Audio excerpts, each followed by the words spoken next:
ഇറാന്റെ പരമോന്നത നേതാവായ അലി ഖംനഈയുടെ മയ്യത്ത് സംസ്കരണം, അതും ചിന്തനീയമായ ഒരു സംഗതിയാണ്. ലോകത്തെ ഏറ്റവും കൂടുതൽ ആളുകൾ പങ്കെടുത്ത, ലോകത്തെ വലിയ ഗിന്നസ് ബുക്കിൽ പേരുള്ള സംസ്കരണ ചടങ്ങ് 1969 മരിച്ച തമിഴ്നാട് മുഖ്യമന്ത്രി അണ്ണാദുരൈയുടേതാണ്, നമ്മുടെ ഇന്ത്യക്കാരൻ്റെതാണ്.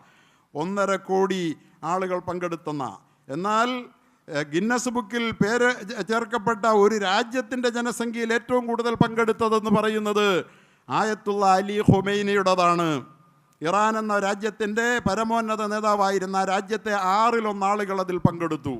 ഇപ്പോഴിതാ അതിനേക്കാളൊക്കെ ജനങ്ങൾ പങ്കെടുത്ത സംസ്കരണ ചടങ്ങാണ് അലി ഖംനഈയുടേത്. മരിച്ചിട്ട് മാസങ്ങൾ പിന്നിട്ടിട്ട് അത് ചെയ്യുമ്പോൾ തീർച്ചയായിട്ടും ലോകത്തെ അത് ആസൂത്രിതമായി രൂപകൽപ്പന ചെയ്യപ്പെട്ട ഒരു സംസ്കരണ ചടങ്ങ് അവിടെ നടക്കുകയാണ്. ഓരോ രാഷ്ട്ര നേതാക്കൾ വരുമ്പോഴും ആ രാഷ്ട്രത്തിന് അനുയോജ്യമെന്ന് തോന്നുന്ന ഖുർആൻ ആയത്തുകൾ ഓതി കേൾപ്പിച്ചുകൊണ്ട് വളരെ മനോഹരമായ ഒരു പ്രക്രിയയായി നമ്മളത് കാണുന്നുണ്ട്.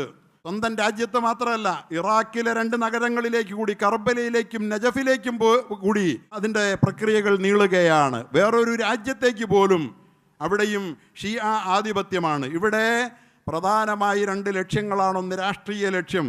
സ്വന്തം ജനതയുടെ മുന്നിലും ലോകത്തിൻ്റെ മുന്നിലും ഞങ്ങൾ ഇനിയും തോറ്റിട്ടില്ല എന്ന്, ഞങ്ങളുടെ ആത്മീയ നേതാവിൻ്റെ മരണം ഞങ്ങളെ തളർത്തിയിട്ടില്ല എന്ന്, അക്രമകാരികൾക്കെതിരെ അതിശക്തമായി തിരിച്ചടിക്കാൻ ശേഷിയുണ്ടെന്ന് ഒരു മർദ്ദിത ജനത പറയുന്ന അവരുടെ അഭിമാനബോധത്തിൻ്റെ ഭാഗമായി നമ്മളതിനെ കാണുമ്പോൾ അഭിനന്ദനീയമാണ്. അതിനെ നമ്മൾ അഭിനന്ദിക്കുന്നു. പക്ഷേ അതിനൊരു മതപരമായ ലക്ഷ്യമുണ്ട്. ഞാൻ പറഞ്ഞല്ലോ, നീതി എന്ന് പറഞ്ഞാൽ എല്ലാം എൻ്റെ പാർട്ടിക്കാരൻ ചെയ്തതെല്ലാം നീതി, എൻ്റേതല്ലാത്ത പാർട്ടിക്കാരൻ ചെയ്തതെല്ലാം അനീതി, എൻ്റെ സംഘടന. ഇതാണ് മുസ്ലിമിൻ്റെ ഇന്നത്തെ നീതിബോധം. ഇതാണ് നമ്മെ തകർത്തത്. ഇതുപോലെ എൻ്റെ ടീമാണെങ്കിൽ എല്ലാം ശരി, എന്താ പുതിയ നീതി? ഇവിടെ ഒന്നോർക്കണം, ഇറാനോട് നമുക്കെല്ലാവർക്കുമുള്ള, അവർ മർദ്ദിതരാണെന്നുള്ളത് കൊണ്ട്, സാമ്രാജ്യത്വത്തിൻ്റെ ഇരകളാണെന്നുള്ളത് കൊണ്ട് നമുക്കുള്ള സ്നേഹം ഈ മിമ്പറിൽ ഞാൻ പലവട്ടം പങ്കുവച്ചതാണ്. തീർച്ചയായിട്ടും അങ്ങനെ തന്നെയാണ്. വെനിസ്വേലയോട് നമുക്കുള്ള സ്നേഹവും അത്തരത്തിലാണ്, രാഷ്ട്രീയമാണ്, സ്നേഹം തന്നെയാണ്. പക്ഷേ അവിടെ ഒരു മതപരമായ ലക്ഷ്യം ഒളിച്ചു കടത്തപ്പെടുന്നുണ്ട്. പരിശുദ്ധ ഇസ്ലാമിലെ വഴിതെറ്റിയ വിഭാഗമാണ് ഷിയാക്കൾ. അതിൻ്റെ സന്ദേശങ്ങൾ വ്യാപിപ്പിക്കാൻ, സ്വീകാര്യത നേടാൻ വേണ്ടി ഈ സംസ്കരണ ചടങ്ങുകളെ ഉപയോഗിക്കുകയാണ്. എന്തിനാണ് ആ മയ്യത്ത് കർബലയിൽ കൊണ്ടുപോയത്? അവരേറ്റവും കൂടുതൽ ആദരിക്കുന്ന ഇമാം ഹുസൈൻ്റെ മരണത്തിൽ അവർ അകാരണമായി അനിസ്ലാമികമായി വിലപിക്കാറുണ്ട്. മരണം നമുക്കും വേദനയുണ്ടാക്കിയതാണ്. പക്ഷേ അതിൻ്റെ പേരിൽ സഹാബാക്കളെ, ഇസ്ലാമിൻ്റെ ജീവനാഡികളായ അബൂബക്കറിനെ, ഉമറിനെ, ഉസ്മാനെ അടക്കമുള്ള മഹാന്മാരെ ചീത്ത വിളിച്ച് കാഫിറാക്കുന്ന പ്രവണതയിലൂടെ ഇസ്ലാമിൻ്റെ അടിത്തറ മാന്തുന്ന, അലിയെ സ്നേഹിക്കുന്ന, അലി സ്നേഹം അവിടെ കർബലയിൽ അലിയുടെ കുഞ്ഞുമോൻ ഹുസൈനിൻ്റെ പേരിലുള്ള ആവേശത്തെ ഉത്തേജിപ്പിക്കാനും, നജ്ഫിലാണ് അലി റളിയല്ലാഹു അൻഹു അന്ത്യവിശ്രമം കൊള്ളുന്നതെന്നാണ് പ്രബലമായ ഒരഭിപ്രായം.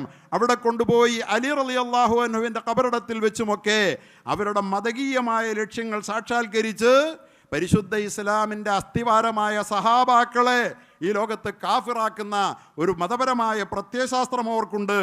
ആ ലക്ഷ്യത്തെ കൂടി നമ്മൾ തിരിച്ചറിയണം. രാഷ്ട്രീയമായി അവർക്ക് നൽകുന്ന പിന്തുണ മതപരമായ അവരുടെ കൊള്ളരുതായികൾക്ക് കൂടി നൽകുന്ന പിന്തുണയാകാൻ പാടില്ല എന്ന നീതിബോധം, ആ അദാലത്ത് കൂടി നമുക്കുണ്ടാകണം. ഇപ്പോൾ സംഭവിച്ചുകൊണ്ടിരിക്കുന്ന അതാണ്. ഇറാനെതിൽ ആരെങ്കിലും എന്തെങ്കിലും പറഞ്ഞാൽ, അവരുടെ മതപരമായ തെറ്റുകളെക്കുറിച്ച് പറഞ്ഞാൽ ഒന്നും പറയാൻ പാടില്ല. അമേരിക്ക ആക്രമിച്ചോടി പിന്നെ പറയാൻ പാടില്ല. അതിനെതിരിലാണ് നമ്മൾ. പക്ഷേ അവരുടെ മതപരമായ തെറ്റ് തന്നെയാണ് എന്ന് അംഗീകരിച്ചുകൊണ്ട് വളരെ കൃത്യമായ നിലപാടെടുക്കാൻ മുസ്ലിമിന് കഴിയുന്നുണ്ടോ? നമ്മളിൽ എത്ര പേർക്ക് പ്രശ്നങ്ങളിൽ തികച്ചും നീതിപൂർവമായി ഇടപെടൽ നടത്താൻ പറ്റുന്നുണ്ട്? അള്ളാഹു നമ്മെ നീതിയുള്ളവരാക്കി തരട്ടെ. പ്രിയപ്പെട്ട സഹോദരങ്ങളെ, സർവശക്തനായ അള്ളാഹു സുബ്ഹാനഹു വ തആല മനുഷ്യരായ നമ്മെ ലോകത്തിൻ്റെ നേതൃനിരയിൽ, നേതൃസ്ഥാനത്ത് അള്ളാഹു നമ്മെ പ്രതിഷ്ഠിച്ചത് നമ്മളിൽ മറ്റു ജീവികളില്ലാത്ത സവിശേഷമായ ചില ഗുണങ്ങൾ, മൂല്യങ്ങൾ ഉണ്ട് എന്നതുകൊണ്ടും ഉണ്ടാകണം എന്നതുകൊണ്ടുമാണ്. അഥവാ മനുഷ്യൻ മറ്റ് മൃഗങ്ങളിൽ നിന്ന് വ്യത്യസ്തമായി ഒരു മൂല്യാധിഷ്ഠിത ജീവിയാണ്. ചില സവിശേഷമായ മൂല്യങ്ങളാണ് മനുഷ്യനെ മനുഷ്യനാക്കുന്നത്. അതുകൊണ്ട് തന്നെയാണ് അവൻ ലോകത്തെ നിയന്ത്രിക്കാൻ അള്ളാഹു അവൻ്റെ കൈകളിൽ കടിഞ്ഞാൺ ഏൽപ്പിച്ചതും. ലോകത്തൊരു കാലത്തും മനുഷ്യരിൽ ഉണ്ടാകാൻ പാടില്ലാത്തതും എന്നാൽ മനുഷ്യനെ എന്നും സ്വാധീനിക്കുന്നതുമായ അപകടകരമായ ഒരു പ്രവണതയെക്കുറിച്ചാണ് കഴിഞ്ഞ ആഴ്ച ഞാൻ നിങ്ങളോട് പറഞ്ഞത്, വംശീയത എന്നത്. സർവശക്തനായ അള്ളാഹുവിൻ്റെ ദർബാറിൽ വെച്ച് തന്നെ സൃഷ്ടിച്ച അള്ളാഹുവിൻ്റെ മുമ്പിൽ വെച്ച് അതേ അള്ളാഹു സൃഷ്ടിച്ച ആദം അലൈഹിസ്സലാത്തു വസ്സലാമിന് സുജൂദ് ചെയ്യാൻ അള്ളാഹു ആവശ്യപ്പെടുമ്പോൾ അള്ളാഹുവെ അതെന്ത് ന്യായമാണ് എന്ന മറുചോദ്യം ചോദിച്ചുകൊണ്ട് തികച്ചും പിശാചികളുടെ തലവനായ ഇബ്ലീസ് പൈശാചികമായ ഒരു ചോദ്യമുയർത്തിയത് വിശുദ്ധ ഖുർആൻ പറയുന്നുണ്ട്. പറഞ്ഞത് അള്ളാഹുവാണ്, തന്നെ പടച്ചതും അള്ളാഹുവാണ്. ഇപ്പോൾ ആർക്കു വേണ്ടി സുജൂദ് ചെയ്യാൻ ആവശ്യപ്പെടുന്നോ ആ സൃഷ്ടി അഥവാ ആദമിൻ്റെ സൃഷ്ടാവും അള്ളാഹുവാണ്. എന്നിരിക്കെ അള്ളാഹു ആദമിന് വഴങ്ങുക, സുജൂദ് ചെയ്യുക എന്ന് പറഞ്ഞപ്പോൾ അവിടെ ഒരു ചോദ്യമുയർത്തുകയാണ് ഇബ്ലീസ്. ഈ ലോകത്ത് അള്ളാഹുവിൻ്റെ ദർബാറിൽ ഉയർന്ന ഏറ്റവും ധിക്കാരപരമായ ആദ്യ ശബ്ദത്തിൻ്റെ പേരാണത്. ആ ചോദ്യം ഇതായിരുന്നു, അസ്ജുദ് ലിമൻ ഖലഖ്ത തീന, അള്ളാഹുവെ മണ്ണുകൊണ്ട് പടച്ചവന് ഞാൻ സുജൂദ് ചെയ്യണമെന്നോ, എന്ത് ന്യായമായതെന്ന് അള്ളയോട് ന്യായം പറയുകയാണ്. സൃഷ്ടിപ്പിൻ്റെ ന്യായങ്ങൾ, ഒരു മനുഷ്യൻ്റെ മഹത്വമെന്ന് പറയുന്നത് എന്തുകൊണ്ട് പടച്ചു, അല്ലെങ്കിൽ ഒരു സൃഷ്ടിയുടെ മൂല്യമെന്നത് ഏത് ധാതുവിൽ നിന്ന് പടയ്ക്കപ്പെട്ടു എന്നുള്ളതല്ലെങ്കിൽ ഏത് മേഖലയിൽ നിന്ന് സൃഷ്ടിക്കപ്പെട്ടു എന്നതാണ് എന്ന നിലയിൽ മനുഷ്യനെ അവൻ്റെ ജന്മത്തിൻ്റെ അടിസ്ഥാനത്തിൽ ഉച്ചനീചത്വം കൽപ്പിക്കുന്ന ഈ സംസ്കാരത്തിൻ്റെ തുടക്ക ശബ്ദമാണ് യഥാർത്ഥത്തിൽ അള്ളാഹുവിൻ്റെ ദർബാറിൽ വെച്ചുയർന്ന ഇബ്ലീസിയൻ ശബ്ദം, അഥവാ പിശാചിൻ്റെതാണ് ഈ വംശീയത. മണ്ണുകൊണ്ട് പടച്ചവനെ ഖലഖ്തനീ മിൻ നാരിൻ വ ഖലഖ്തനീ മിൻ തീൻ, നീ എന്നെ തീ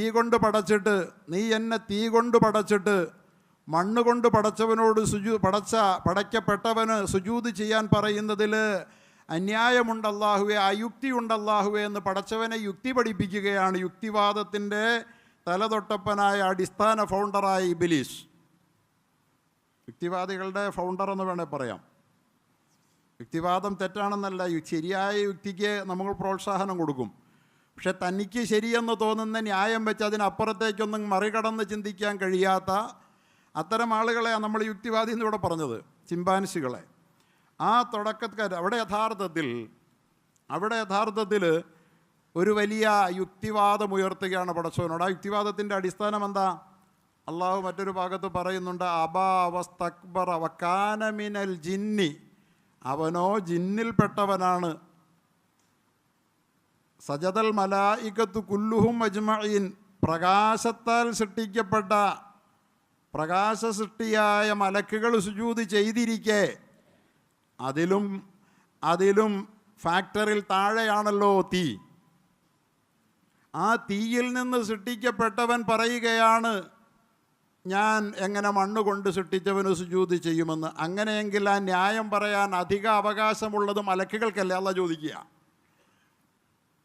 അപ്പോൾ എന്തിൽ നിന്ന് സൃഷ്ടിക്കപ്പെട്ടു, ഏത് പൈതൃകത്തിൽ നിന്ന് ജനിച്ചു എന്നതിൻ്റെ അടിസ്ഥാനത്തിൽ മനുഷ്യനെ തരംതിരിക്കണമെന്ന് പറയുന്ന ഈ വംശീയതയുടെ അതിൻ്റെ മൂല ആധാരം കുടികൊള്ളുന്നത് സാക്ഷാൽ ഇബ്ലീസ് ലഅനത്തുല്ലാഹി അലൈഹിയുടെ ചിന്താധാരയിലാണ്. അവിടെ ലോജിക്കില്ല, അവിടെ ഒരു ന്യായവുമില്ല. ഞാൻ പറഞ്ഞത് ഈ മഹാദുരന്തം എത്രമേൽ പ്രധാനമാണെന്ന് അള്ളാഹു പരിശുദ്ധ ഖുർആനിൽ അള്ളാഹു താല കുറേ ആമുഖങ്ങൾ, വിശ്വാസത്തിൻ്റെ ശരിതെറ്റുകൾ, ആദ്യം മുത്തഖീങ്ങൾ ആരാണ്, പിന്നെ മുനാഫിക്കുകൾ ആരാണ്, വിശ്വാസത്തിലെ കപടന്മാർ കാഫിറുകൾ ആരാണ് എന്ന് പറഞ്ഞുകൊണ്ടാണ് സൂറത്തുൽ ബഖറയുടെ തുടക്കം. ആരാണ് ശരിയായ മുത്തഖി, മൂല്യങ്ങളുള്ളവൻ, അവനെ ഈ ഖുർആൻ ഗുണം ചെയ്യൂ.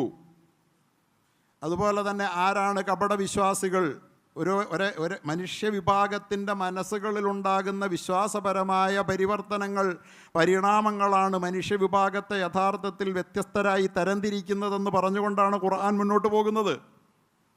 അത് പറഞ്ഞു വന്നതിന് ശേഷം പടച്ച തമ്പുരാൻ ആദ്യം പറയുന്ന ഒരു ചരിത്രത്തിലേക്ക് പടച്ചവൻ കടന്നു പോകുന്നത് വഇദ് ഖാല റബ്ബുക ലിൽ മലായികത്തി ഇന്നി ജാഇലുൻ ഫിൽ അർളി ഖലീഫ എന്ന് പറഞ്ഞുകൊണ്ട് ഈ അള്ളാഹുവിൻ്റെ ദർബാറിൽ നടന്ന ഇബ്ലീസിയൻ അപസ്വരത്തെ എടുത്തു കാട്ടിക്കൊണ്ടാണ്.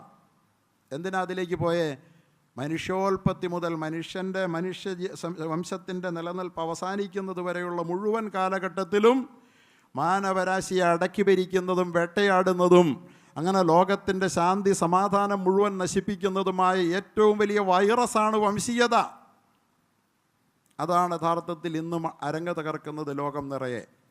ഇന്ന് വംശീയവാദികളായ അമേരിക്കയും വംശീയവാദികളായ ഇസ്രയേലും വംശീയവാദികളായ ഇന്ത്യയും ഒരുപോലെ വംശീയവാദികളാണ്. ഇന്ത്യ എന്ന് ഞാൻ പറയുന്നത് ഏറ്റവും കൂടുതൽ വംശീയത നിലനിന്ന ലോകത്തെ മറ്റൊരു രാജ്യമാണ് എന്നല്ല, ഒരുപക്ഷെ ഒന്നാമത്തെ രാജ്യമാണ് ഇന്ത്യ. തൊട്ടുകൂടാത്തവരെന്നും തീണ്ടിക്കൂടാത്തവരെന്നും ദൃഷ്ടിയിൽപ്പെട്ടാലും ദോഷമുള്ളവരെന്നും കെട്ടില്ലാത്തവരെന്നും തമ്മിലുണ്ണാത്തവരിങ്ങനെ ഒട്ടല്ലഹോ ജാതി കോമരങ്ങൾ എന്ന് പറഞ്ഞ് മനുഷ്യരെ തരംതിരിച്ച ഇത്രയും പ്രാകൃതമായ ഒരു സംസ്കാരവും ഭീകരതയും അരങ്ങുവാണ് ഒരു നാട്.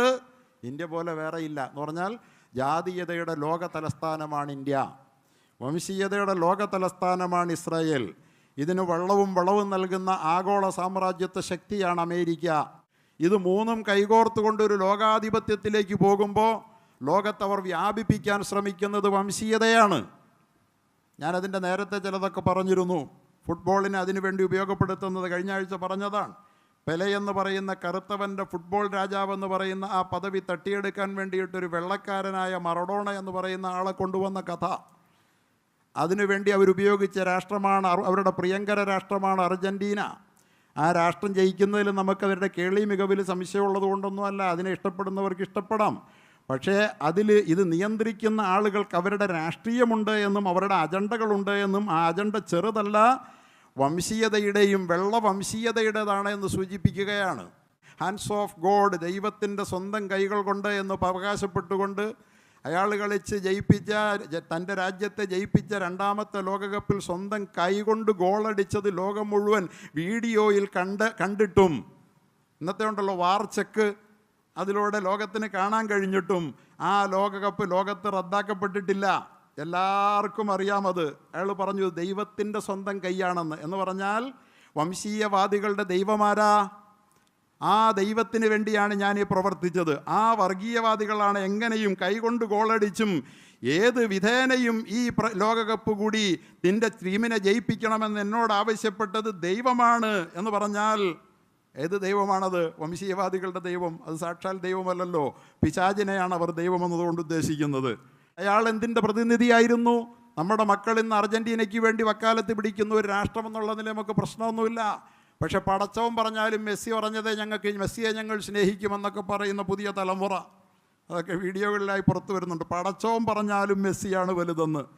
അപ്പോൾ ഈ ഒരു സാധനത്തെ അതിനു മുമ്പ് ഈ കറുത്ത രാജവൻ്റെ രാജപട്ടം എടുത്തു കളയാൻ വേണ്ടിയിട്ട് ഉപയോഗിക്കപ്പെട്ട ആ കരുവായിരുന്നു. അയാൾ എന്തിൻ്റെ പ്രതീകമായിരുന്നു? മയക്കുമരുന്നിൻ്റെയും അതുപോലെ തന്നെ വൃത്തികേടുകളുടെയും നഗ്നതകളുടെയും. എൻ്റെ ടീം ജയിച്ചാൽ മൈതാനമധ്യത്തോടെ നഗ്നമായി ഓടുമെന്ന് പറഞ്ഞുകൊണ്ട് ഉടുക്കാതെ നടക്കാൻ വേണ്ടിയിട്ട് ലോകത്തെ പ്രേരിപ്പിക്കുന്ന സംസ്കാരത്തിൻ്റെ പ്രതീകമായി മാറി. ഇന്ന് ലോകത്ത് നഗ്നതാ സംസ്കാരം തകർത്ത് വാഴുമ്പോൾ അതിനുവേണ്ടി ഉപയോഗിക്കപ്പെട്ട കരുവാണ് ഈ ടീമും ഈ ടീമിൻ്റെ നായകനും. എത്രയോ വർഷങ്ങൾക്ക് മുമ്പേ അയാൾ കഞ്ചാവിനും മയക്കുമരുന്നിനും അടിമപ്പെട്ട് അയാൾ എത്രയോ വർഷങ്ങൾക്ക് മുമ്പേ മരിച്ചു എന്ന വാർത്തകളും കിംവദന്തികളും ലോകത്ത് പരക്കുന്നു. എന്ന് പറഞ്ഞാൽ അധാർമികതയുടെ മുഴുവൻ പ്രതീകമായ വ്യക്തിയെ മുസ്ലിം ലോകത്തിന് പ്രിയങ്കരമാക്കാൻ ഞാൻ കഴിഞ്ഞ ആഴ്ച പറഞ്ഞതാണ്. ഇത്രയും വലിയ വംശീയത ലോകത്ത് അരങ്ങ് തകർക്കുകയാണ്. അതിനുശേഷം ഞാൻ പറഞ്ഞല്ലോ, ഫലസ്തീനിലൂടെ വന്ന് ദുബൈയിലേക്ക് യാത്ര തിരിച്ച് അവസാനം കണ്ണൂരിലെത്തി അവസാനിപ്പിച്ച് മുസ്ലിങ്ങളുള്ള പ്രദേശങ്ങളെ മുഴുവൻ ഒരു വലയത്തിലാക്കി മുസ്ലിമീങ്ങളുടെ പ്രിയങ്കരനാക്കി ആ വംശീയതയുടെ പ്രതീകത്തെ ആക്കി വെച്ചുകൊണ്ട് കറുത്തവൻ്റെ ലോകരാജാവ് പട്ടമെടുത്ത് കളയാൻ വേണ്ടി ശ്രമിച്ചതും പിന്നീട് അതിനുശേഷം ലോകത്തെ കേളി ശൈലി കൊണ്ട് നൃത്തമാടുന്നത് പോലെ ഫുട്ബോൾ കൊണ്ട് നൃത്തം ചെയ്ത സൈനുദ്ദീൻ സൈദാൻ എന്ന് പറയുന്ന ചെറുപ്പക്കാരൻ അതേ പട്ടത്തിലവിയിലേക്ക് വരുമെന്ന് കണ്ടപ്പോൾ പുറകെ നടന്ന് പ്രകോപിപ്പിച്ച അയാളെ ഇല്ലാതാക്കിയതും ഇതൊക്കെ നമ്മൾ കണ്ടുകൊണ്ടിരിക്കുമ്പോഴാണ് ഇപ്പോൾ വേറൊരു ഗോട്ടിനെ അവതരിപ്പിക്കാൻ വേണ്ടിയിട്ട് ഈ കഴിഞ്ഞ കളിയിൽ നമ്മൾ കണ്ടല്ലോ. ആ കളിയിൽ നടന്നത് എന്താണെന്ന്. വംശീയത ഏത് തരത്തിലാണ് ഇവിടെയാണ് യഥാർത്ഥത്തിൽ നമ്മുടെ മക്കൾ എന്താണ് യഥാർത്ഥത്തിൽ എന്ന് എത്രമാത്രം അവർ അടിമപ്പെടുന്നു ഞങ്ങൾക്ക് പ്രിയങ്കരം എന്നവർ പറയുമ്പോൾ, ഇവിടെ ലോകത്ത് ഉണ്ടാകുന്ന വളരെ പ്രധാനപ്പെട്ട മൂല്യങ്ങളിലൂടെ ജീവിക്കാത്ത ഒരു മനുഷ്യ സമൂഹത്തിന് ദുരന്തം മാത്രമാണ് അവരെ കാത്തിരിക്കുന്നതെന്ന് പടച്ചതമ്പുരാൻ പറയുമ്പോൾ, അള്ളാഹു ഏറ്റവും വെറുത്ത വംശീയതയുടെ പ്രതിനിധികളായി മാറാൻ യാതൊരു മടിയുമില്ലാത്തവരായി നമ്മുടെ മക്കൾ മാറുകയാണ്.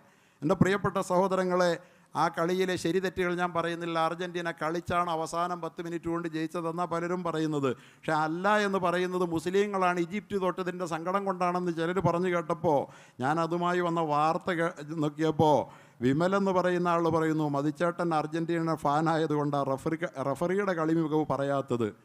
അതുപോലെ തന്നെ വേറൊരു സഹോദരൻ പറയുന്നു അയാൾ മുസ്ലിമൊന്നുമല്ല, ഇന്നലെ തോറ്റത് ഫുട്ബോളാണ്, ഫിഫൻറ്റീനാക്ക് ഇപ്പോൾ തന്നെ കപ്പ് കൊടുത്തുകൂടെ എന്നാണ് ചോദിക്കുന്നത്.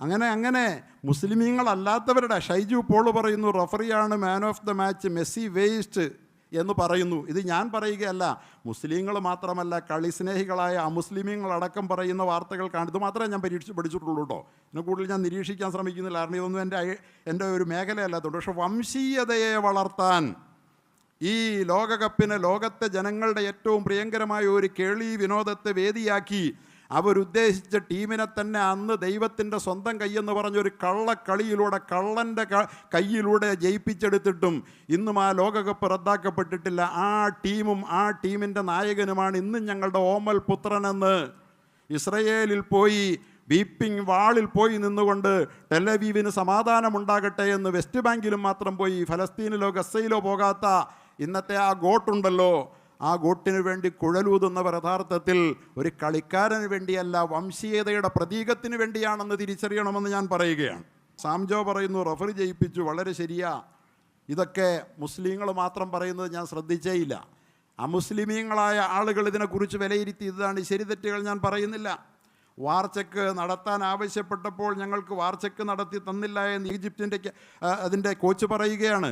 ഞങ്ങൾക്ക് ഗ്രൗണ്ടിലോ കളിക്കിൽ നിന്നോ റഫറിയിൽ നിന്നോ ഒരു സപ്പോർട്ടും ലഭിച്ചില്ല എന്ന്, വംശീയതയായിരുന്നു യഥാർത്ഥത്തിൽ കളിക്കളത്തിൽ നിറഞ്ഞാടിയത് എന്ന് അവർ സങ്കടം പറയുകയാണ് അനുഭവത്തിൻ്റെ അടിസ്ഥാനത്തിൽ. അതോടൊപ്പം തന്നെ ചുവപ്പ് കാർഡ് കണ്ട അമേരിക്കക്കാരൻ്റെ ചുവപ്പ് കാർഡ് പിൻവലിച്ചുകൊണ്ട് കളിയിൽ തിരിച്ചെടുക്കണമെന്ന് അമേരിക്കയുടെ പ്രസിഡന്റ് പറഞ്ഞ മാത്രയിൽ തന്നെ തിരിച്ചെടുക്കുകയാണ്.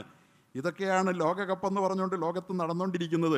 ഇതിനു വേണ്ടിയാണ് നമ്മുടെ മക്കൾ ഊണും ഉറക്കവും നഷ്ടപ്പെടുത്തിക്കൊണ്ട് ഇവരുടെ അജണ്ട ജയിപ്പിക്കാൻ വേണ്ടി കരുവാക്കപ്പെടുന്ന കളിക്കാർക്ക് വേണ്ടിയിട്ടും ടീമുകൾക്കും വേണ്ടിയിട്ടാണ് നമ്മുടെ മക്കൾ അള്ളാഹുവിനെയും ദീനിനെയും വലിച്ചെറിയുന്നത് എന്ന് സൂചിപ്പിക്കാൻ പറയുക. എനിക്ക് അർജൻറ്റീനയോട് ഒരു വിരോധവുമില്ല, അർജൻറ്റീന കപ്പെടുത്ത പ്രശ്നമൊന്നുമില്ല. പക്ഷേ ഒരു ടീമിനെയും ഒരു കളിക്കാരനെയും വെച്ചുകൊണ്ട് വംശീയത വ്യാപിപ്പിക്കാനും കറുത്തവൻ്റെ മേധാവിത്വം ഇല്ലാതാക്കാനും നിരന്തരം കളിച്ചുകൊണ്ടിരിക്കുന്ന ഈ കളിയെ ലോകം തിരിച്ചറിയണമെന്നാണ് ഞാൻ സൂചിപ്പിച്ചത്. ഇവിടെ വംശീയത ലോകത്തെ ഏറ്റവും വലിയ മാനുഷിക മൂല്യമായി പടച്ചതമ്പുരാൻ ചൂണ്ടിക്കാട്ടുന്ന മനുഷ്യൻ്റെ മൂല്യമായിരിക്കേണ്ടത് നീതിയാണ്. ആ നീതിയുടെ ഏറ്റവും വലിയ ശത്രു വംശീയതയാണ്. വംശീയവാദികൾക്ക് ഒരു കാലത്തും നീതി എന്തെന്ന് പോലും അറിയില്ല. ലോകം മുഴുവൻ അനീതി കൊണ്ട് നിറയും. വംശീയതയുടെ കൈകളിൽ ലോകം അമരുമ്പോൾ, വംശീയത അത്ര നിസ്സാര കാര്യമല്ല. അതുകൊണ്ട് നീതി എന്ന് പറയുന്ന ലോകത്തിൻ്റെ നിലനിൽപ്പിന് അള്ളാഹു ആധാരമാക്കിയ ഏറ്റവും ഉയർന്ന മാനുഷിക മൂല്യമായ നീതിയാണ് വംശീയത തിടം വയ്ക്കുമ്പോൾ ലോകത്തില്ലാതാകുന്നത് എന്ന് പടച്ചതമ്പുരാൻ പറയുന്നുണ്ട്. അള്ളാഹു, ഞാൻ പറഞ്ഞത് ലോകം മുഴുവൻ ഇന്ന് അനീതി കൊണ്ട് നിറയുകയാ. കളിക്കളത്തിലെ അനീതിയെക്കുറിച്ച് ഞാൻ സാന്ദർഭികമായി പറഞ്ഞതാ. ലോകത്തിൻ്റെ തലസ്ഥാനത്ത് ഐക്യരാഷ്ട്രസഭയിൽ അനീതിയല്ലാതെ വേറെ എന്തെങ്കിലും ഉണ്ടോ? ലോകത്ത് അനീതി നിറയുന്ന ഒരു കാലഘട്ടത്തിൽ എന്ന് പറഞ്ഞാൽ ഐക്യരാഷ്ട്രസഭയിൽ 196 രാജ്യങ്ങളുണ്ട്. ആ 196 രാജ്യങ്ങൾ ഒരുമിച്ചൊരു കാര്യം തീരുമാനിച്ചാൽ 180 രാജ്യങ്ങൾ ഒരുമിച്ച് തീരുമാനിച്ചു. ആറ്റം ബോംബ് കൈവശമുള്ള ഒരു 10 രാഷ്ട്രങ്ങൾ അതിലേതെങ്കിലും ഒരുത്തൻ ഇത് ഞങ്ങൾക്ക് സ്വീകാര്യമല്ലെന്ന് പറഞ്ഞാൽ ആ ഭൂരിപക്ഷമെടുത്ത തീരുമാനം അവിടെ റദ്ദാവുകയാണ്. എന്ന് പറഞ്ഞാൽ ലോകത്ത് അനീതിയെ ലോകത്ത് വ്യവസ്ഥിതിയാക്കി മാറ്റിയിരിക്കുന്നു UN ഐക്യരാഷ്ട്രസഭ, അല്ലേ? ലോകം അനീതി കൊണ്ട് നിറയുമെന്ന് പറഞ്ഞാൽ നമുക്ക് വിശ്വാസം വരുമായിരുന്നു. ലോകത്ത് മുഴുവൻ അനീതിയെ ലോകം വളരെ പേടിക്കും. ഇന്ത്യയുടെ സുപ്രീം കോടതി ഞാൻ പറഞ്ഞിട്ടുണ്ട്, ബാബരി മസ്ജിദ് തകർത്തത് അത് അനീതിയാണെന്നറിയാവുന്നത് കൊണ്ട് 25 സൈനിക ശക്തിയേക്കാൾ വലിയ ശക്തി നീതിയുടെ ശക്തിയാ. ഭൂരിപക്ഷത്തിൻ്റെ ശക്തിയേക്കാൾ വലിയ ശക്തി നീതിയുടെ ശക്തിയാ. പട്ടാളത്തേക്കാൾ വലിയ ശക്തി നീതിയുടെ ശക്തിയാ. അതുകൊണ്ടാണ് ആരും എതിര് പറയാതിരുന്നിട്ട് 25 കൊല്ലം ബാബരി മസ്ജിദിൽ വിധി പറയാൻ ഇന്ത്യയുടെ പരമോന്നത നീതിപീഠം ഭയന്ന് നിന്നത്. കാരണം നീതി എന്ന് പറയുന്നത് തങ്ങളെ കുന്തമന പോലെ തുറിച്ചു നോക്കുന്നു. ഈ ലോകത്ത് നന്മ നിലനിർത്താൻ പടച്ച തമ്പുരാൻ തന്നിരിക്കുന്ന ഏറ്റവും ശക്തിയുള്ള ആയുധത്തിൻ്റെ പേരാണ് നീതി. ആ നീതിയാണ് നമ്മുടെ സമൂഹത്തിൽ മുഴുവൻ ആളുകൾക്കും അവകാശം നൽകുന്നത്. നമ്മൾ ഓരോരുത്തരും നമ്മുടെ ഉള്ളിൽ ജ്വലിക്കുന്ന സ്പന്ദിക്കുന്ന നീതിബോധമാണ് മറ്റുള്ളവരുടെ അവകാശം പിടിച്ചു പറിക്കരുത് എന്ന് തീരുമാനിക്കാൻ നമ്മൾ പ്രേരിപ്പിക്കുന്നത്. അധികാരികളെ തെറ്റിൽ നിന്ന് പിന്തിരിപ്പിക്കുന്നത്, പോലീസുകാരെ പിന്തിരിപ്പിക്കുന്നത്, പട്ടാളക്കാരെ പിന്തിരിപ്പിക്കുന്നത്. നീതിയോളം ശക്തിയുള്ള ഒരായുധമില്ല. അതുകൊണ്ട് ലോകം നിലനിൽക്കാൻ അള്ളാഹു കൽപ്പിക്കുന്ന ഏറ്റവും ഉയർന്ന മാനുഷിക മൂല്യം നീതിയാണ്. അതിൻ്റെ ഏറ്റവും വലിയ ശത്രു എന്ന് പറയുന്നത് വംശീയതയിൽ അധിഷ്ഠിതമായ അനീതിയാണ്. വംശീയത ലോകത്ത് വന്നാൽ അത് ഇബ്ലീസിൻ്റെ ആശയമാണ്. ആ വംശീയത ലോകത്ത് സ്വാധീനം ചെലുത്തിയാൽ പിന്നെ അവരോട് നീതി പറഞ്ഞിട്ട് കാര്യമില്ല. അങ്ങനെ ഐക്യരാഷ്ട്രസഭയിൽ നീതി പറഞ്ഞിട്ട് കാര്യമില്ല. ഇസ്രയേലിനോട് എന്തെങ്കിലും നീതി പറഞ്ഞിട്ട് കാര്യമുണ്ടോ? ഇല്ലല്ലോ. പ്രിയപ്പെട്ടവരെ, ഇന്ത്യയുടെ ഭരണാധികാരികളോട് ഇന്ന് നീതി പറഞ്ഞിട്ട് കാര്യമുണ്ടോ? തെരഞ്ഞെടുപ്പ് കമ്മീഷനെ ഉപയോഗപ്പെടുത്തിക്കൊണ്ടാണ് ബംഗാളിലും ബീഹാറിലും അവർ തെരഞ്ഞെടുപ്പ് ജയിച്ചത് എന്ന് എല്ലാവരും അംഗീകരിച്ചു. കേരളത്തിൽ ഇപ്പോഴിതാ ഒരു തെരഞ്ഞെടുപ്പ് കമ്മീഷനെ വെച്ചേക്കുന്നു. വെച്ച ഭരണകക്ഷിയുടെ പാർട്ടിയിൽപ്പെട്ട പ്രധാനപ്പെട്ട നേതാവ് പറയുന്നു ഇയാൾ അപകടകാരിയാണ്. 20 പാർലമെൻറ്റ് മണ്ഡലം 30 പോകുന്നത് ഇയാളാണ്. 140 നിയമസഭാ മണ്ഡലം 210 പോകുന്നത് ഇയാളാണ്. ബംഗാളിലും ബീഹാറിലും നടന്നതുപോലുള്ള ഒരു പ്രവർത്തനത്തിന് നേതൃത്വം നൽകുന്ന സംഘി മനോഭാവമുള്ള ഇയാളെ ഈ സ്ഥാനത്ത് വെക്കരുതെന്ന് ഞാൻ പറയുകയല്ല, സ്വന്തം പാർട്ടിയിൽപ്പെട്ടവർ പറഞ്ഞിരിക്കുന്നു. എന്നിട്ടും വെക്കപ്പെട്ടിരിക്കുന്നു. നീതിക്ക് ഇവിടെ ഒരു സ്ഥാനവുമില്ല. ഒരു രാജ്യത്തിൻ്റെ ജനാധിപത്യ പ്രക്രിയയെ നിലനിർത്തേണ്ടുന്ന തെരഞ്ഞെടുപ്പ് കമ്മീഷനെ സ്വന്തം ഇഷ്ടപ്രകാരം ഉപയോഗിച്ച് അധികാരം പിടിച്ചെടുക്കുന്ന അനീതിയെക്കുറിച്ച് വളരെ കൃത്യമായി പ്രതിപക്ഷ നേതാവ് തെളിവുകൾ നിരത്തി. ബ്രസീലിയൻ പെൺകുട്ടിയുടെ പേരിൽ 150 കള്ളവോട്ടുകൾ ചെയ്തു എന്ന് പരസ്യമായി തെരഞ്ഞെടുപ്പ് കമ്മീഷൻ്റെ കൺമുമ്പിൽ രാജ്യത്തിൻ്റെ ലോകത്തിൻ്റെ മുമ്പിൽ വിളംബരപ്പെടുത്തിയിട്ടും അതൊന്ന് അന്വേഷിക്കാൻ പോലും തയ്യാറാകാത്ത കേന്ദ്ര തെരഞ്ഞെടുപ്പ് കമ്മീഷനും അതുപോലെ തന്നെ സ്റ്റേറ്റ് തെരഞ്ഞെടുപ്പ് കമ്മീഷനുകളും ഓരോ സ്റ്റേറ്റുകളെയായി പിടിച്ചെടുക്കാൻ ശ്രമിക്കുമ്പോൾ അവർക്കൊത്താശ ചെയ്യുമെന്ന് ഭരണമുന്നണിയിൽപ്പെട്ട നേതാക്കന്മാർക്ക് തന്നെ അഭിപ്രായമുള്ള ആളെ ആ സ്ഥാനത്ത് വെച്ചിരിക്കുന്നു എന്ന് അവരാ പറയുന്നത്. ശരിയും തെറ്റും ഞാൻ പറയുന്നില്ല. ആണെങ്കിൽ തെറ്റാണ്, അല്ലെങ്കിൽ ശരിയാണ്. ഇത്രേ എനിക്ക് പറയാനുള്ളൂ. ഞാൻ പക്ഷമൊന്നും പറയണില്ല. അങ്ങനെയുള്ള ഒരാളാണെങ്കിൽ തീർച്ചയായിട്ടും ബീഹാറിലും ബംഗാളിലും ഒക്കെ കണ്ട, ഇന്ത്യയിൽ ഒട്ടുക്ക് കണ്ട അപകടം കേരളത്തിലും വൈകാതെ വരാൻ പോകുന്നു. ഒരു സംഖ്യാധിപത്യത്തിലൂടെ ഫാസിസ്റ്റ് വംശീയ ആധിപത്യം ഈ കേരളത്തിൽ നമ്മെ എല്ലാവരെയും വരിഞ്ഞു കെട്ടാൻ പോകുന്നു. നീതി എന്തെന്നറിയാത്ത ഒരു ഭരണക്രമത്തിലേക്ക് കൊണ്ടുവരാൻ പോകുന്നു. പ്രിയപ്പെട്ടവരെ, റസൂലുള്ളാഹി സ്വല്ലല്ലാഹു അലൈഹി വസല്ലം തങ്ങൾ പറഞ്ഞതായി ഇബ്നു മസ്ഊദ് റളിയല്ലാഹു അൻഹു പറയുക, റസൂലുള്ളാഹി പറഞ്ഞു, ലാ തദ്ഹബു ദുനിയ ഹത്താ യംലിക്കൽ അറബ റജുലുൻ മിൻ അഹ്ലി ബൈത്തി. ലോകം അവസാനിച്ചു പോവുകയില്ല.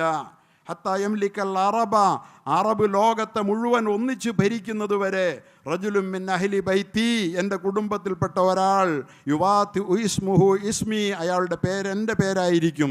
ഇമാം മഹദിയെക്കുറിച്ചുള്ള ഇമാം തിർമിദി റിപ്പോർട്ട് ചെയ്യുന്ന ഹദീസാണ്. എന്നിട്ട് പറഞ്ഞു, ലൗ ലം യബ്ഖ മിനദ് ദുനിയ ഇല്ലാ യൗമുൻ, ലോകത്തിന് ഒരു ദിവസമേ ബാക്കിയുള്ളൂ ലോകം അവസാനിക്കാൻ എന്ന് വന്നാലും, ലതവ്വറല്ലാഹു ദാലിക്കൽ യൗം, ആ ദിവസത്തെ അള്ളാഹു ദീർഘിപ്പിച്ചിട്ട്, ഹത്താ യബ്അസ ബിഹി റജുലൻ മിന്നി, എൻ്റെ കുടുംബത്തിൽ നിന്നൊരാളെ അള്ളാഹു ആ ഒരു ദിവസത്തിലായി നിയോഗിക്കും.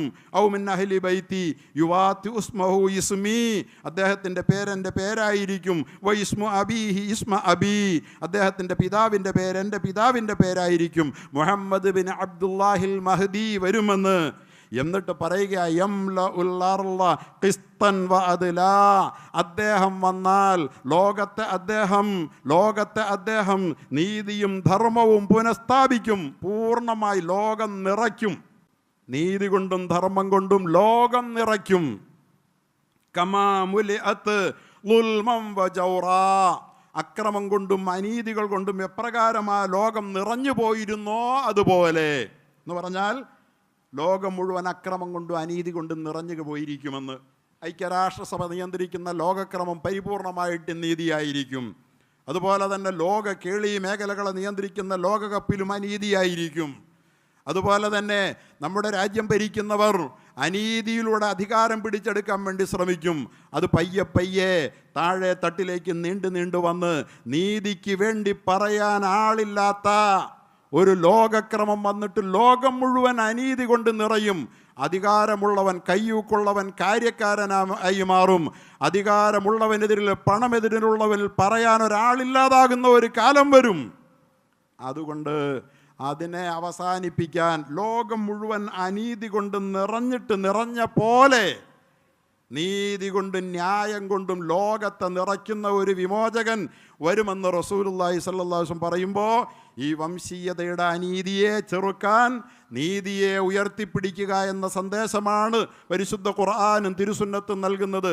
നീതിയുടെ ഹദീസുകൾ അധികം ദീർഘിപ്പിച്ച് പറയാൻ എനിക്കിവിടെ നേരമില്ല. അള്ളാഹു പറയുന്നു, ഇന്നല്ലാഹ യഅ്മുറു ബിൽ അദ്ലി വൽ ഇഹ്സാൻ. എല്ലാ വെള്ളിയാഴ്ചകളിലും ഈ വിനീതനടക്കം നിങ്ങളോട് ജുമഅ അവസാനിപ്പിക്കുമ്പോൾ ഒരായത്ത് കൊണ്ട് അവസാനിപ്പിക്കുക. ഇന്നല്ലാഹ യഅ്മുറു ബിൽ അദ്ൽ. തീർച്ചയായും അള്ളാഹു നിങ്ങളോട് നീതി കൊണ്ട് കൽപ്പിക്കുന്നു. മതി, നീതി നിങ്ങളിലുണ്ടെങ്കിൽ അത് മതി. അത് നിങ്ങളിൽ വ്യക്തികളിലില്ലാതെ പഞ്ചായത്തിലുണ്ടാകണമെന്ന് നിങ്ങൾ ആഗ്രഹിക്കരുത്. നിങ്ങൾ പള്ളിയിലില്ലാതെ പാർലമെൻറ്റിൽ ഉണ്ടാകണമെന്ന് നിങ്ങൾ ആഗ്രഹിക്കരുത്. നിങ്ങൾ ഒരിക്കലും നീതി കൈവിടരുത്. ഇന്നല്ലാഹ യഅ്മുറു ബിൽ അദ്ൽ. നീതിയുണ്ടോ ലോകത്ത് നന്മ നിലനിൽക്കും. ചെറിയ അളവിൽ തുടങ്ങി വലിയ അളവിൽ വരെ നീതി ഉണ്ടാകണം. ഇന്നല്ലാഹ്. ഇതാണ് എല്ലാ വെള്ളിയാഴ്ചയും ലോകത്തിന് നൽകാനുള്ള ആത്യന്തികമായ സന്ദേശം. ഇന്നല്ലാഹ യഅ്മുറു ബിൽ അദ്ൽ. അനീതിയായി ആരോടെങ്കിലും പെരുമാറിയിട്ടുണ്ടോ? ഈ നിമിഷം ആലോചിക്കണം. ഓരോരുത്തരും അനീതിയുടെ ഇടബോധത്തെ, അതിനുള്ള സ്വാധീനത്തെ മനസ്സിൽ നിന്ന് പടിയിറക്കി വിടണം. ഇന്നല്ലാഹ യഅ്മുറു ബിൽ അദ്ൽ വൽ ഇഹ്സാൻ.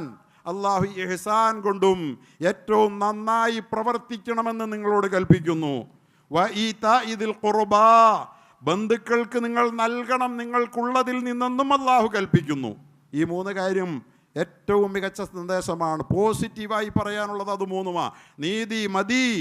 അതുപോലെ തന്നെ ഏറ്റവും നന്നായി ചെയ്യണം. ഒരു കാര്യത്തിൽ നിങ്ങൾ എങ്ങനെയെങ്കിലും ചെയ്ത് തീർക്കാൻ ശ്രമിക്കരുത്. ഇഹ്സാൻ വേറെ വിശദീകരിക്കണം. നീതിയെക്കുറിച്ച് ഞാൻ പറഞ്ഞു തീർന്നിട്ടില്ല. നീതി ഈ ലോകത്ത് മനുഷ്യത്വത്തെ നിലനിർത്തുന്ന ഏറ്റവും മഹത്തായ മൂല്യമാണ്. നന്നായി ചെയ്യുക എന്നത് രണ്ടാമത്തേതാണ്. ബന്ധുക്കൾക്ക് ഉപകാരം ചെയ്യുക. ഇത്രയും പറഞ്ഞിട്ട് അള്ളാഹു പറഞ്ഞു, ദിൽ ഖുർബ എന്ന് പറഞ്ഞാൽ കുടുംബ ബന്ധു എന്ന് മാത്രം പറഞ്ഞിട്ടില്ല, അടുപ്പക്കാർക്ക്. ആ അടുപ്പം പലതുമാകാം.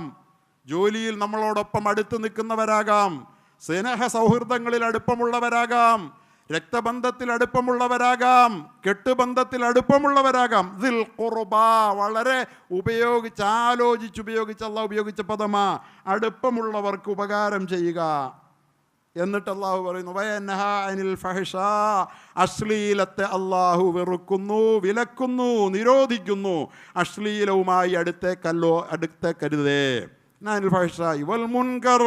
സമൂഹം അറയ്ക്കുന്ന വെറുക്കുന്ന കാര്യങ്ങൾ എന്തൊക്കെയാണ്? സമൂഹം കേട്ടാൽ മൂക്കത്ത് വിരൽ വെക്കുന്ന കാര്യങ്ങളുണ്ടല്ലോ. ഇന്നിപ്പോൾ അങ്ങനത്തെ കാര്യങ്ങൾ ഇല്ലാതായി. ലോകം മാറുന്നതിൻ്റെ അടയാളമാ.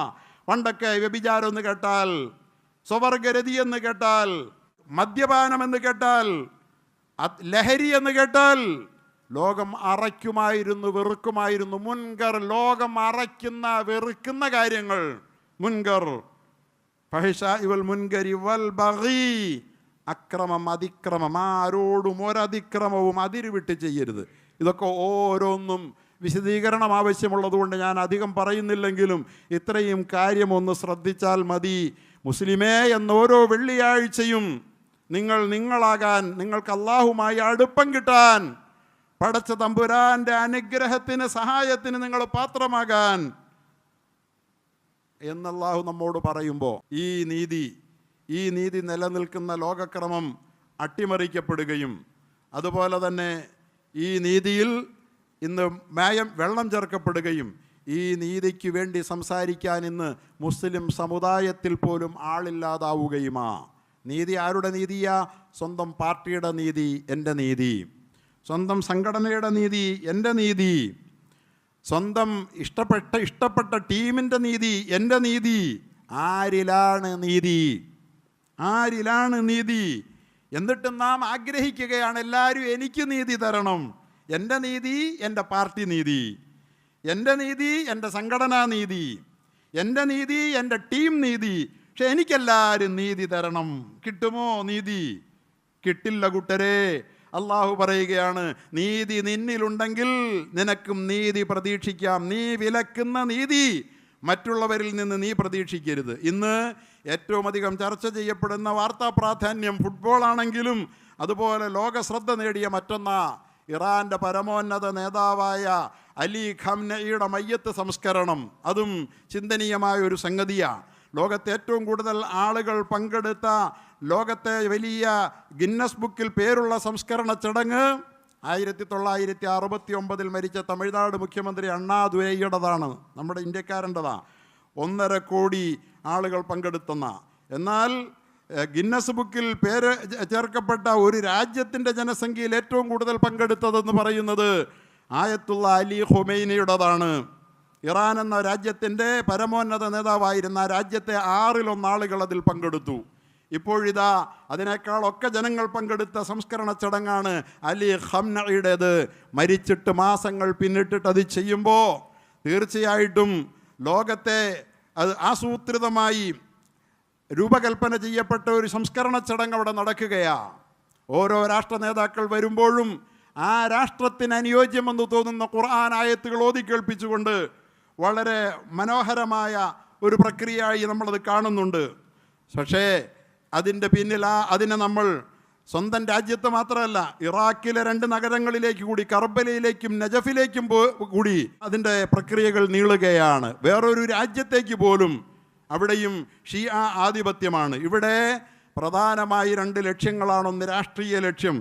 സ്വന്തം ജനതയുടെ മുന്നിലും ലോകത്തിൻ്റെ മുന്നിലും ഞങ്ങളിനിയും തോറ്റിട്ടില്ല എന്ന്, ഞങ്ങളുടെ ആത്മീയ നേതാവിൻ്റെ മരണം ഞങ്ങളെ തളർത്തിയിട്ടില്ല എന്ന്, അക്രമകാരികൾക്കെതിരെ അതിശക്തമായി തിരിച്ചടിക്കാൻ ശേഷിയുണ്ടെന്ന് ഒരു മർദ്ദിത ജനത പറയുന്ന അവരുടെ അഭിമാനബോധത്തിൻ്റെ ഭാഗമായി നമ്മളതിനെ കാണുമ്പോൾ അഭിനന്ദനീയമാണ്. അതിനെ നമ്മൾ അഭിനന്ദിക്കുന്നു. പക്ഷേ അതിനൊരു മതപരമായ ലക്ഷ്യമുണ്ട്. ഞാൻ പറഞ്ഞല്ലോ, നീതി എന്ന് പറഞ്ഞാൽ എല്ലാം എൻ്റെ പാർട്ടിക്കാരൻ ചെയ്തതെല്ലാം നീതി, എൻ്റേതല്ലാത്ത പാർട്ടിക്കാരൻ ചെയ്തതെല്ലാം അനീതി, എൻ്റെ സംഘടന. ഇതാണ് മുസ്ലിമിൻ്റെ ഇന്നത്തെ നീതിബോധം. ഇതാണ് നമ്മെ തകർത്തത്. ഇതുപോലെ എൻ്റെ ടീമാണെങ്കിൽ എല്ലാം ശരി, എന്താ പുതിയ നീതി? ഇവിടെ ഒന്നോർക്കണം, ഇറാനോട് നമുക്കെല്ലാവർക്കുമുള്ള, അവർ മർദ്ദിതരാണെന്നുള്ളത് കൊണ്ട്, സാമ്രാജ്യത്വത്തിൻ്റെ ഇരകളാണെന്നുള്ളത് കൊണ്ട് നമുക്കുള്ള സ്നേഹം ഈ മിമ്പറിൽ ഞാൻ പലവട്ടം പങ്കുവച്ചതാണ്. തീർച്ചയായിട്ടും അങ്ങനെ തന്നെയാണ്. വെനിസ്വേലയോട് നമുക്കുള്ള സ്നേഹവും അത്തരത്തിലാണ്, രാഷ്ട്രീയമാണ്, സ്നേഹം തന്നെയാണ്. പക്ഷേ അവിടെ ഒരു മതപരമായ ലക്ഷ്യം ഒളിച്ചു കടത്തപ്പെടുന്നുണ്ട്. പരിശുദ്ധ ഇസ്ലാമിലെ വഴിതെറ്റിയ വിഭാഗമാണ് ഷിയാക്കൾ. അതിൻ്റെ സന്ദേശങ്ങൾ വ്യാപിപ്പിക്കാൻ, സ്വീകാര്യത നേടാൻ വേണ്ടി ഈ സംസ്കരണ ചടങ്ങുകളെ ഉപയോഗിക്കുകയാണ്. എന്തിനാണ് ആ മയ്യത്ത് കർബലയിൽ കൊണ്ടുപോയത്? അവരേറ്റവും കൂടുതൽ ആദരിക്കുന്ന ഇമാം ഹുസൈൻ്റെ മരണത്തിൽ അവർ അകാരണമായി അനിസ്ലാമികമായി വിലപിക്കാറുണ്ട്. മരണം നമുക്കും വേദനയുണ്ടാക്കിയതാണ്. പക്ഷേ അതിൻ്റെ പേരിൽ സഹാബാക്കളെ, ഇസ്ലാമിൻ്റെ ജീവനാഡികളായ അലിയെ അലി, അബൂബക്കറിനെ, ഉമറിനെ, ഉസ്മാനെ അടക്കമുള്ള മഹാന്മാരെ ചീത്ത വിളിച്ച് കാഫിറാക്കുന്ന പ്രവണതയിലൂടെ ഇസ്ലാമിൻ്റെ അടിത്തറ മാന്തുന്ന, അലിയെ സ്നേഹിക്കുന്ന, അലി സ്നേഹം അവിടെ കർബലയിൽ അലിയുടെ കുഞ്ഞുമോൻ ഹുസൈനിൻ്റെ പേരിലുള്ള ആവേശത്തെ ഉത്തേജിപ്പിക്കാനും, നജ്ഫിലാണ് അലി റളിയല്ലാഹു അൻഹു അന്ത്യവിശ്രമം കൊള്ളുന്നതെന്നാണ് പ്രബലമായ ഒരഭിപ്രായം. അവിടെ കൊണ്ടുപോയി അലി റളിയല്ലാഹു അൻഹുവിൻ്റെ ഖബറിടത്തിൽ വെച്ചുമൊക്കെ അവരുടെ മതകീയമായ ലക്ഷ്യങ്ങൾ സാക്ഷാത്കരിച്ച് പരിശുദ്ധ ഇസ്ലാമിൻ്റെ അസ്ഥിവാരമായ സഹാബാക്കളെ ഈ ലോകത്ത് കാഫിറാക്കുന്ന ഒരു മതപരമായ പ്രത്യയശാസ്ത്രം അവർക്കുണ്ട്. ആ ലക്ഷ്യത്തെ കൂടി നമ്മൾ തിരിച്ചറിയണം. രാഷ്ട്രീയമായി അവർക്ക് നൽകുന്ന പിന്തുണ മതപരമായ അവരുടെ കൊള്ളരുതായികൾക്ക് കൂടി നൽകുന്ന പിന്തുണയാകാൻ പാടില്ല എന്ന നീതിബോധം, ആ അദാലത്ത് കൂടി നമുക്കുണ്ടാകണം. ഇപ്പോൾ സംഭവിച്ചുകൊണ്ടിരിക്കുന്ന അതാണ്. ഇറാനെതിരിൽ ആരെങ്കിലും എന്തെങ്കിലും പറഞ്ഞാൽ, അവരുടെ മതപരമായ തെറ്റുകളെക്കുറിച്ച് പറഞ്ഞാൽ ഒന്നും പറയാൻ പാടില്ല. അമേരിക്ക ആക്രമിച്ചോടി പിന്നെ പറയാൻ പാടില്ല. അതിനെതിരിലാണ് നമ്മൾ. പക്ഷേ അവരുടെ മതപരമായ തെറ്റ് തന്നെയാണ് എന്ന് അംഗീകരിച്ചുകൊണ്ട് വളരെ കൃത്യമായ നിലപാടെടുക്കാൻ മുസ്ലിമിന് കഴിയുന്നുണ്ടോ? നമ്മളിൽ എത്ര പേർക്ക് പ്രശ്നങ്ങളിൽ തികച്ചും നീതിപൂർവമായി ഇടപെടൽ നടത്താൻ പറ്റുന്നുണ്ട്? അള്ളാഹു നമ്മെ നീതിയുള്ളവരാക്കി തരട്ടെ. നീതിയുള്ളവരോടേ അള്ളാഹു നീതി ചെയ്യൂ, കരുണയുള്ളവരോടേ അള്ളാഹു കരുണ ചെയ്യൂ. അർറാഹിമൂന യർഹമുഹുമുർ റഹ്മാൻ, കരുണയുള്ളവരോട് പരമകാരുണികൻ കരുണ ചെയ്യും. ഇർഹമൂ മൻ ഫിൽ അർള് യർഹംകും മൻ ഫിസ് സമാ, ഭൂമിയിലുള്ളവരോട് നിങ്ങൾ കരുണ ചെയ്യൂ, ആകാശത്തുള്ളവൻ നിങ്ങൾക്ക് കരുണ ചെയ്യാൻ. കരുണയുള്ളവരോടേ കരുണയുള്ളൂ, നീതിയുള്ളവരോടേ നീതിയുള്ളൂ. നമ്മുടെ നീതി രാഷ്ട്രീയ നീതിയാണോ? നമ്മുടെ നീതി സംഘടനാ നീതിയാണോ? നമ്മുടെ നീതി അതുപോലെ തന്നെ ഇഷ്ട ടീം നീതിയാണോ? നമ്മുടെ നീതി എന്തെങ്കിലും കാരണത്തിൻ്റെ പേരിൽ ഒരു ഭാഗത്ത് നമ്മൾ അംഗീകരിക്കുന്നു എന്നതുകൊണ്ട് അവർ കാണിക്കുന്ന എല്ലാ കൊള്ളരുതായികളെയും അംഗീകരിക്കണമെന്ന് പറയുന്ന നീതിയാണോ? ആകരുത്. ഇന്നല്ലാഹ യഅ്മുറു ബിൽ അദ്ൽ, ഏതേത് പ്രശ്നങ്ങളിലും നീതിയാണ് അള്ളാഹുവിൻ്റെ അടുക്കൽ നിങ്ങളെ പ്രിയങ്കരരാക്കുന്ന ഒരേ ഒരു മൂല്യം. അതുകൊണ്ടാണ് ഇന്നും അപകടം പിടിച്ച ഈ ലോകത്തും ഇന്ന് ഭരണാധികാരികളെ കൊണ്ട് അപകടം വിതയ്ക്കുന്ന ഈ രാജ്യത്തും നമ്മൾ ഒരളവ് വരെ നിലനിൽക്കുന്നത് നീതിയെ കാണാതിരിക്കാൻ അവർക്ക് കഴിയാതെ പോകുന്നു എന്നുള്ളത് കൊണ്ടാണ്. എല്ലായിടത്തും നീതിയെ തുടച്ചു മാറ്റാൻ പറ്റൂലല്ലോ. നീതിയാണ്. സൈന്യമല്ല അവരുടെ ശത്രു, പോലീസല്ല അവരുടെ ശത്രു, ആഭ്യന്തരമന്ത്രി അല്ല അവരുടെ ശത്രു, സുപ്രീം കോടതി അല്ല അവരുടെ ശത്രു, നീതിയാണ് അവരുടെ ശത്രു. ഇത്രയും ശക്തിയുള്ള ഒരായുധത്തെ അള്ളാഹു ലോകത്ത് നിലനിർത്തിയിട്ടും അത് നമ്മുടെ കയ്യിലില്ലാതെ പോയാൽ അത് നമുക്ക് വരുത്തുന്നത് ദുരന്തമാകുമെന്ന സൂചന നൽകാൻ ഈ സന്ദർഭം ഉപയോഗിക്കുക. അതുകൊണ്ട് നാം നീതിയുടെ കാവലാവുക. ഖുർആനും ഹദീസും നീതിക്ക് വേണ്ടി പറയുന്നത് എത്രയുണ്ടെന്ന് ആയിരക്കണക്കിന് നൂറുകണക്കിന് ഹദീസുകളും ആയത്തുകളുമുണ്ട്. ഞാൻ അങ്ങോട്ട് പോകുന്നില്ല. അള്ളാഹുവിൻ്റെ റസൂൽ ശത്രുവിന് പോലും നീതി നൽകി. ലാ യജ്രിമന്നകും ശനആനു ഖൗമിൻ അലാ അല്ലാ തഅദിലു, ശത്രുവിനോടുള്ള വിരോധം അവന് നീതി നൽകുന്നതിന് നിങ്ങൾക്ക് തടസ്സമാകാതിരിക്കട്ടെ. മതപരമായ ഇറാനോട് വിയോജിപ്പ് നമുക്കുണ്ട്, പക്ഷേ ഇറാനോടുള്ള അക്രമം അനീതിയാണെന്ന് നമ്മെ പറയിപ്പിക്കുന്നത് ഈ നീതിബോധം മാത്രമാണ്. അതുകൊണ്ട് നീതി വിട്ടാൽ പിന്നെ ഒന്നുമില്ല. നീതി കൊണ്ടാണ് അല്ലാഹ് ലോകത്തെ നിലനിർത്തിയിരിക്കുന്നത്. അള്ളാഹു പരിശുദ്ധ ഖുർആനിൻ്റെ ആയത്തുകൾ അള്ളാഹു പറയുന്നുണ്ട്. അർറഹ്മാനു അല്ലമൽ ഖുർആൻ ഖലഖൽ ഇൻസാന അല്ലമഹുൽ ബയാൻ അശ്ശംസു വൽ ഖമറു ബിഹുസ്ബാൻ വന്നജ്മു വശ്ശജറു യസ്ജുദാൻ വസ്സമാഅ റഫഅഹാ വവളഅൽ മീസാൻ. പ്രകൃതി എങ്ങനെ ഘടിപ്പിച്ചു എന്ന് പറഞ്ഞിട്ട് വസ്സമാഅ റഫഅഹാ, ആകാശത്തെ നാം ഉയർത്തി നിർത്തിയിരിക്കുന്നു. വവളഅൽ മീസാൻ, നാം അതിലൊരു ത്രാസും വെച്ചിരിക്കുന്നു. ത്രാസ് എന്തിൻ്റെ അടയാളമാ? കൃത്യമായ നീതിപൂർവമായ അളവ് തൂക്കത്തിൻ്റെ അടയാളമായ ത്രാസ് വെച്ചേക്കുന്നു എന്ന്. ആകാശത്തിലും ഭൂമിയിലും ആരും കാണാത്ത ഒരു ത്രാസ് ബാലൻസ് ചെയ്യുന്നുണ്ട് മനുഷ്യൻ്റെ മനസ്സുകളിൽ. അതാണ് നമ്മളറിയാതെ നീതിയിലേക്ക് നമ്മളെ കൈപിടിച്ചാനയിക്കുന്നത്. ആ നീതിയെ തകർത്ത് കളയരുതേ, അതിനെ കളങ്കപ്പെടുത്തരുതേ എന്ന അള്ളാഹുവിൻ്റെ ആഹ്വാനത്തിന് ചെവി കൊടുക്കണമെന്ന് മാത്രം എൻ്റെ പ്രിയപ്പെട്ട സഹോദരങ്ങളെ ഓർമ്മപ്പെടുത്തിക്കൊണ്ട് റബ്ബ് തആല നമുക്കതിന് ഭാഗ്യം തരുമാറാകട്ടെ. എന്തു സൂചനയോടെ വആഖിറു ദഅവതി അനിൽ ഹംദുലില്ലാഹി റബ്ബിൽ ആലമീൻ.